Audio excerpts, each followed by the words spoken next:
Hello दोस्तों, आप सभी का स्वागत है आपके अपने चैनल स्टडी गाइड पीडीएफ पर।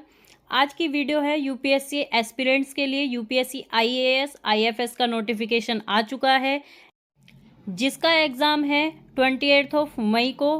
कंप्लीट इन्फॉर्मेशन के लिए वीडियो को एंड तक देखें और चैनल को सब्सक्राइब करें। आगे चलते हैं। इम्पोर्टेंट डेट्स देखिए कैंडिडेट्स, आपकी एप्लीकेशन स्टार्ट हो जाएगी 1 फैब से।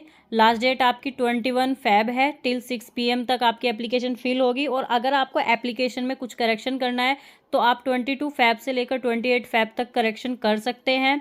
देन प्री एग्ज़ाम की डेट आपकी 28 मई है। एडमिट कार्ड आपके 3 वीक्स बिफोर अवेलेबल हो जाएंगे साइट पर। आगे चलते हैं। एलिजिबिलिटी क्राइटेरिया की तरफ बढ़ते हैं दोस्तों। नेशनैलिटी आईएएस आईएफएस और आईपीएस के लिए आपका इंडियन सिटीजन होना कंपलसरी है। और अदर सर्विसेज के लिए आप इंडियन सिटीजन हो सकते हैं, सब्जेक्ट ऑफ नेपाल हो सकते हैं, सब्जेक्ट ऑफ भूटान हो सकते हैं, तिब्बतन रिफ्यूजी हो सकते हैं। आप ऐसे पर्सन हो सकते हैं जो कि इन सभी कंट्रीज से माइग्रेट करके परमानेंटली इंडिया में सेटल होने के लिए आ गए हों। एज आपकी मिनिमम एज 21 ईयर्स होनी चाहिए, ठीक है। और आपकी एज 1 अगस्त 2023 को 32 से एक्सीड नहीं करनी चाहिए। मीन्स आपकी एज 21 तो मिनिमम होनी चाहिए और 32 से ज़्यादा नहीं होनी चाहिए। कब? 1 अगस्त से अगस्त तक। इसका मतलब क्या है? इसका मतलब ये है कि वो जो कैंडिडेट है उसकी डेट ऑफ बर्थ 2 अगस्त 1991 से पहले की नहीं होनी चाहिए और 1 अगस्त 2002 के बाद की नहीं होनी चाहिए। मिनिमम एजुकेशन क्वालिफिकेशन की बात करें कैंडिडेट्स का ग्रेजुएट होना कंपलसरी है। मिनिमम क्वालिफिकेशन आपकी ग्रेजुएशन है। आगे चलते हैं। आगे नंबर ऑफ अटेम्प्ट्स की बात करें, क्योंकि ये यूपीएससी है तो इसमें आपके अटेम्प्ट्स काउंट होते हैं, ठीक है। नॉर्मल जो अटेम्प्ट्स हैं वो आपके 6 हैं, ठीक है, लेकिन कुछ रिलैक्सेशन दिया जाता है कैटेगरी वाइज। अगर SC ST की बात करें तो उनको वो अनलिमिटेड अटेम्प्ट्स दे सकते हैं। OBC की बात करें तो वो 9 अटेम्प्ट्स दे सकते हैं।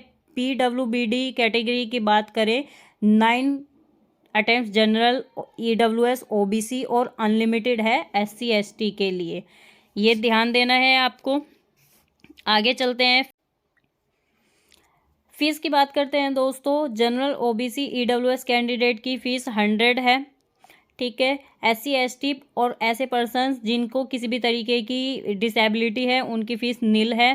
देन सभी कैटेगरी की जो फीमेल है इनकी फ़ीस भी नील है।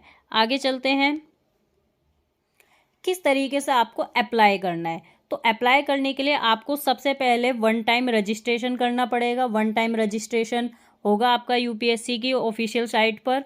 1 टाइम रजिस्ट्रेशन आपका लाइफ में एक ही बार होता है और आप इसमें मॉडिफिकेशन भी एक ही बार कर सकते हैं लाइफ में। मॉडिफिकेशन जब आपका फॉर्म फिल होता है, फॉर्म की लास्ट डेट निकल जाती है, इट्स मीन्स 21 फैब आपकी लास्ट डेट है और उसके 1 वीक तक, उसके बाद 1 वीक तक आप उसमें मॉडिफिकेशन कर सकते हैं। तो आप इसमें मॉडिफिकेशन कब तक कर सकते हैं? 22 फैब से लेकर 28 फैब तक आप इसमें मॉडिफिकेशन कर सकते हैं। एप्लीकेशन फॉर्म फिर आप फिल करेंगे।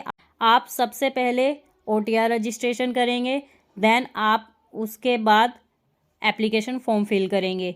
कैंडिडेट्स को ध्यान रखना है, यही 1 टाइम रजिस्ट्रेशन आपके अपकमिंग एप्लीकेशन फॉर्म में यूज़ होता है, तो आपको इसको संभाल कर रखना है।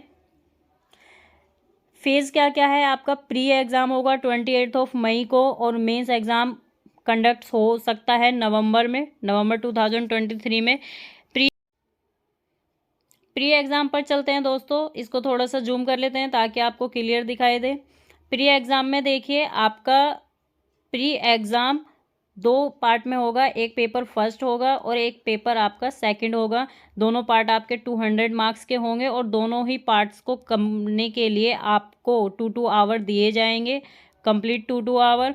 और जो आपका सेकंड पार्ट है वो जनरल स्टडीज़ का पार्ट होगा, ठीक है। और इसमें एक फिक्स्ड डिसाइड किया गया है कि मिनिमम आपको 33% मार्क्स लाने ही लाने हैं। इट्स मीन्स अगर आपका एग्ज़ाम 200 का है तो आपको मिनिमम 66 मार्क्स तो लाने ही हैं इसको क्वालिफाई करने के लिए। ये आपका क्वालिफाइंग नेचर का है, ठीक है। और क्वेश्चन पेपर आपको हिंदी और इंग्लिश दोनों ही लैंग्वेज में मिलेगा। आगे चलते हैं दोस्तों। मेंस एग्ज़ाम की बात करें दोस्तों तो इसमें आपका दो तरीके के पेपर होंगे। एक वो पेपर जो आपके क्वालिफाइंग होंगे केवल, और एक वो पेपर जिनके मार्क्स आपके काउंट होंगे मेरिट में। तो जो क्वालिफाइंग पेपर हैं वो आपका पेपर ए और बी है। पेपर ए आपका वन ऑफ द लैंग्वेज होगा, ठीक है। जो इंडियन लैंग्वेजेस है उसमें से कोई भी एक लैंग्वेज आप सेलेक्ट कर सकते हैं। पेपर बी आपका इंग्लिश का होगा। फिर उन एग्ज़ाम की बात करते हैं जिनके मार्क्स आपके काउंट होंगे। पेपर फर्स्ट में आपका एसए आएगा। पेपर सेकंड आपका जीएस का फर्स्ट पार्ट आएगा। पेपर थर्ड में आपका जीएस का सेकंड पार्ट आएगा। पेपर फोर्थ में आपका जीएस का थर्ड पार्ट आएगा। आप इनके सब्जेक्ट देख सकते हैं यहाँ पर। जैसे कि जीएस फर्स्ट की बात करें तो इसमें Indian heritage and culture, history and geography of the world and society आएगा। जनरल स्टडीज़ सेकंड की बात करें तो governance, constitution, polity, social justice and international relationships आएंगे। जनरल स्टडीज़ थर्ड में आपका technology, economic development, biodiversity, environment, security and disaster management आएगा। Paper fifth आपका जनरल स्टडीज़ फोर्थ का है। इसमें एथिक्स, इंटीग्रिटी एंड एप्टीट्यूड आएगा। आगे चलते हैं दोस्तों। आगे आपका पेपर सिक्स्थ जो होगा और पेपर सेवन्थ होगा, ये दो पेपर होंगे ऑप्शनल सब्जेक्ट के जो आप सेलेक्ट करेंगे। सब्जेक्ट आपको नोटिफिकेशन में दिए गए हैं, जो आपको सब्जेक्ट सेलेक्ट करने हैं आप वो सेलेक्ट कर सकते हैं। ये आपके 250 मार्क्स के होगा। देन इन सबका जो टोटल है वो आपका 1750 मार्क्स का हो जाएगा। फिर आपका पर्सनैलिटी टेस्ट होता है जिसे हम इंटरव्यू बोलते हैं, वो आपका 275 मार्क्स का होगा। और इस तरीके से आपका जो ग्रैंड टोटल है वो आपका बन जाता है 2025 का।